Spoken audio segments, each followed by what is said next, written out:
Vous écoutez Alger Chaîne 3, le journal. Fazia, bonjour.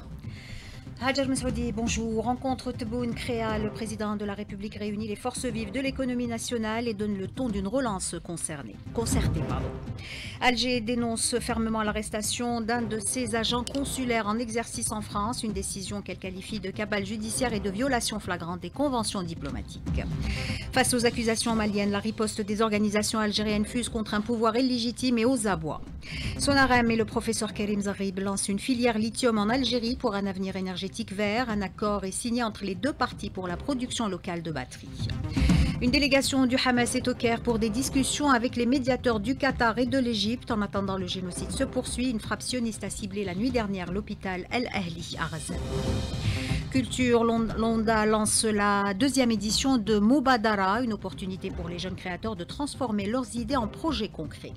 Et puis sport football, 22e journée de Ligue 1, la JS Kabylie cale à domicile et le NC Magra se relance dans la course au maintien.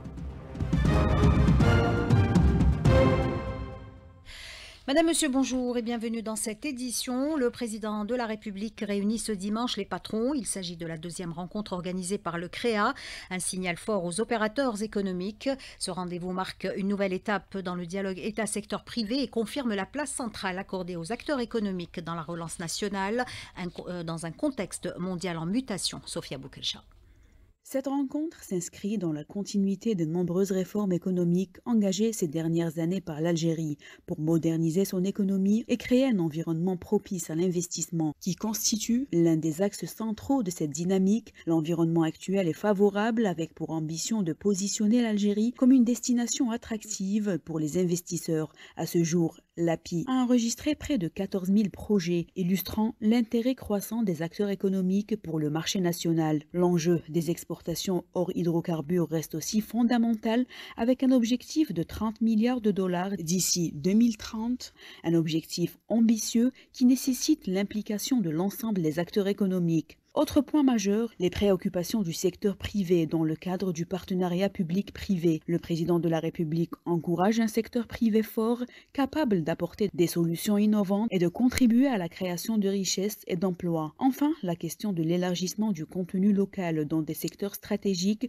comme l'énergie, les infrastructures, le numérique et l'industrie figure également à l'ordre du jour. Ce rendez-vous se veut ainsi un signal fort, celui du renforcement de la confiance entre l'État et les chefs d'entreprise et de la reconnaissance du rôle clé des acteurs économiques dans la relance du pays. Et c'est donc une dynamique positive qui s'installe entre les acteurs économiques. Saluée unanimement, cette rencontre marque, selon eux, une confiance renouvelée et renforcée. Hakima Kamel.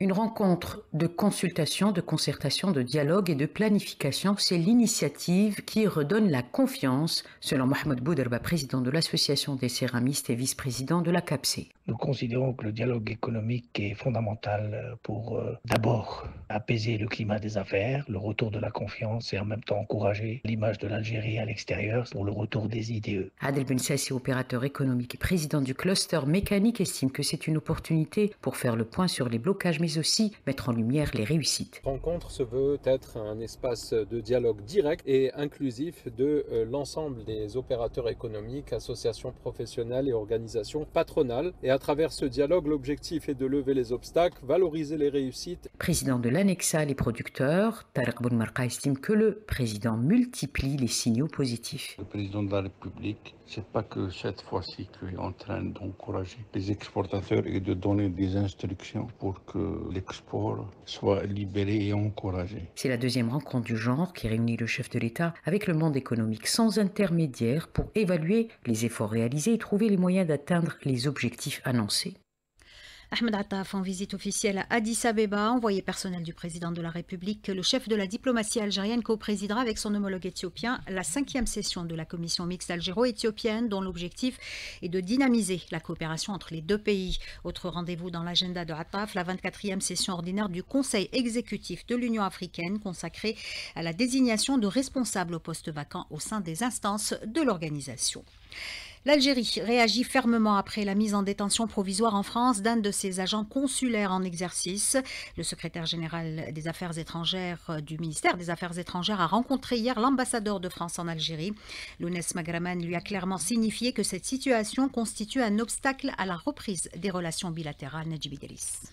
Le tout dans le cadre de l'ouverture d'une information judiciaire pour un supposé enlèvement du voyou Amir Boukhors, dit Amir DZ, en 2024, indique le communiqué du ministère des Affaires étrangères. L'Algérie rejette fermement, tant sur la forme que sur le fond, les motifs invoqués par le parquet antiterroriste français. Sur le plan de la forme, l'Algérie rappelle que l'agent consulaire a été arrêté en pleine voie publique, puis placé en garde à vue, sans notification par le canal diplomatique et en flagrante contravention aux immunités et privilèges rattachés à ses fonctions près le consulat d'Algérie à Créteil, ainsi qu'à la pratique prévalant en la matière entre l'Algérie et la France. Sur le plan du fond, cette fois-ci, l'Algérie retient surtout la fragilité et l'inconsistance de l'argumentaire vermoulu et farfelu invoqué par les services de sécurité du ministère de l'Intérieur français durant les auditions, laquelle appuie cette cabale judiciaire inadmissible sur le seul fait que le téléphone mobile de l'agent consulaire inculpé aurait borné autour de l'adresse du domicile de l'énergumène Amir Boukhors. L'Algérie appelle à la libération immédiate de l'agent consulaire et indique que ce tournant judiciaire inédit dans les annales des relations algéro-françaises n'est pas le fruit du hasard et que son occurrence intervient dans un contexte bien déterminé et à des fins de torpillage du processus de relance des relations bilatérales convenues entre les deux chefs d'État lors de leur récent entretien téléphonique.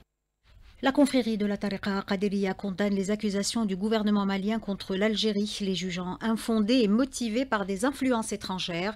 Son guide spirituel, Cheikh El-Hassan Hassani, réitère son soutien aux dirigeants de l'Algérie, à leur tête le président de la République, pour ses efforts en faveur de la paix et la lutte contre le terrorisme. La confrérie appelle à l'unité nationale et à la vigilance face aux campagnes de déstabilisation. La Ménokal, Nahagar et Tamesna, Ahmed Mustafa, rejette lui aussi les accusations du Mali et réaffirme son soutien au président Tebboune, à l'APN, à l'ANP et aux décisions visant à protéger la souveraineté et la sécurité nationale. Et enfin, les Touaregs de Tanzrouft, à leur tête la Ménokal Salsali Didi, expriment leur attachement à l'unité nationale et appellent l'ensemble des tribus des zones frontalières à s'unir pour parer à tout mouvement suspect sur la bande frontalière. Développement de la filière lithium en Algérie. Un accord en ce sens a été signé entre le professeur Karim Zarib et le groupe Sonarem. Ce projet ambitieux s'intègre pleinement dans la stratégie nationale de souveraineté énergétique et de transition vers une économie verte. Pour le ministre en charge du secteur de l'énergie, Mohamed Arkab, cet accord reflète la volonté de l'État de créer une industrie nationale basée sur le savoir et la maîtrise technologique. L'accord couvre l'exploitation des ressources locales jusqu'à la production de batteries. Je vous propose d'écouter le professeur Karim Zarib. Ce projet se concentre sur la production de la cathode, qui comprend 3 minéraux, le lithium, le fer et le phosphate.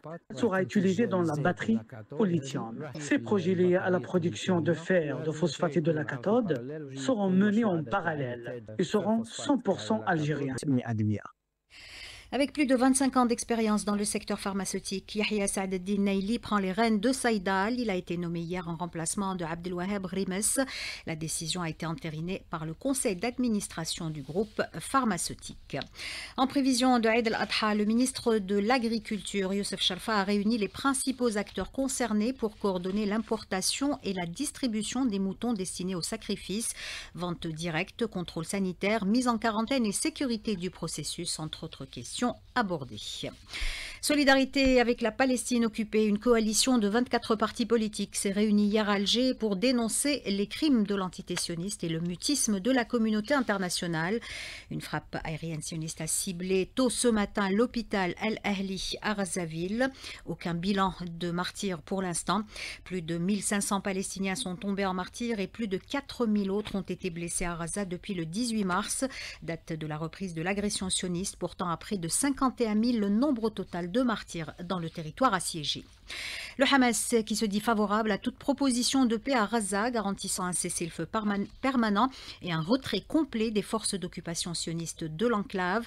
Une délégation du Hamas est au Caire pour des discussions avec les médiateurs du Qatar et de l'Égypte. La marche pour la liberté en direction du Maroc pour exiger la libération des détenus sahraouis poursuit son périple. Le collectif de militants a fait escale hier dans la ville française de Bordeaux pour sensibiliser la société civile à la cause sahraoui. Éric Vallée, élu CGT et fervent défenseur du droit légitime du peuple sahraoui à l'autodétermination, fait partie du collectif. Il est contacté par Karima Hasnaoui. On a proposé des caravanes de la paix pour expliquer aux Normands et aux cheminots la cause sahraoui qui est très méconnue en France. Le but, c'était aussi d'attirer les médias au travers d'activités. Mon engagement pour ce peuple est dû aussi au fait qu'on doit respecter le choix des peuples à être autonomes sur leur territoire, à revendiquer leur territoire et avoir leur propre souveraineté. Coup de filet à Ceuta, la garde civile espagnole met en échec une tentative d'introduction de drogue en Espagne via la frontière de Tarajal. 2 trafiquants, dont un Marocain, ont été arrêtés avec plus de 60 000 cachets de psychotropes et 60 kg de hashish dissimulés dans leur véhicule. Renforcer la coopération algéro-tunisienne dans le domaine de la recherche scientifique. Une rencontre est prévue ce dimanche entre le ministre de l'Enseignement supérieur et son homologue tunisien. Et dans l'invité du jour, Nariman Mendil reçoit ce matin le ministre de l'Enseignement supérieur Kamal Badari. Il sera question de la modernisation de l'université, la valorisation des résultats et la vie estudiantine. L'invité du jour, c'est à partir de 8h15. Prudence sur la route, l'alerte pluie parfois orageuse accompagnée de rafales de vent toujours en vigueur, au moins jusqu'à cet après-midi sur plusieurs wilayas de l'ouest et du sud du pays. Le niveau de vigilance est orange. Les détails à la fin du journal. Ça sera avec Hajar Meshoudi. Culture, bonne nouvelle pour les jeunes créateurs. Après le succès de sa première édition, l'Onda relance Mubadara pour une 2e saison. Une opportunité pour les jeunes porteurs de projets de donner vie à leurs idées. Fatah Boumadi.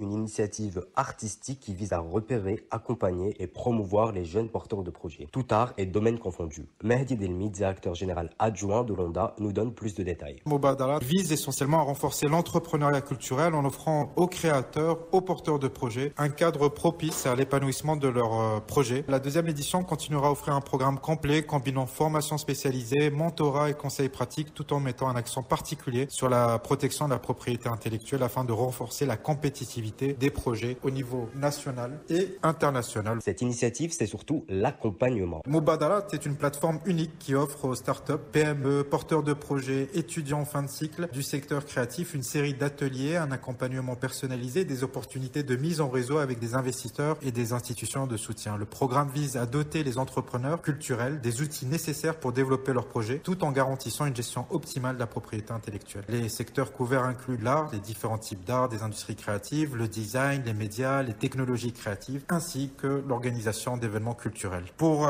participer, les candidats doivent être légalement enregistrés, soit par registre de commerce, soit en tant qu'auto-entrepreneur. Nous allons toutefois choisir certains porteurs de projets qui sont encore des étudiants en phase terminale, notamment les étudiants des beaux-arts, des écoles ou des universités. Les inscriptions sont ouvertes jusqu'au 30 de ce mois, une opportunité à ne pas rater à tous les jeunes porteurs de projets culturels. Du sport pour terminer avec du football, 22e journée de Ligue 1. La JS Kabylie, tenue en échec hier à domicile par l'US Biskra, 0 partout. Dans l'autre match de la journée, le NC Magra, ex-lanterne rouge, s'est imposé face à l'USM Khanchla 2-0. Une victoire précieuse dans la lutte pour le maintien. Et puis sachez que la commission de discipline de la Ligue de football professionnel a infligé au CRB 2 matchs à huis clos, dont un avec sursis pour dégradation de matériel à l'intérieur du stade Hussein Ait Ahmed lors des quarts de finale de la Coupe d'Algérie entre le Mob Jaya, disputé le 28 mars dernier à Tizi Ouzou. 8h13 sur Alger, chaîne 3, c'est la fin de ce journal réalisé par Aïssa Abdelrahman. Yassine était à la console technique, Mariam à la régie d'antenne et Ikram au streaming vidéo. Tout de suite, vous retrouvez Hajar Meshoudi pour la météo du jour.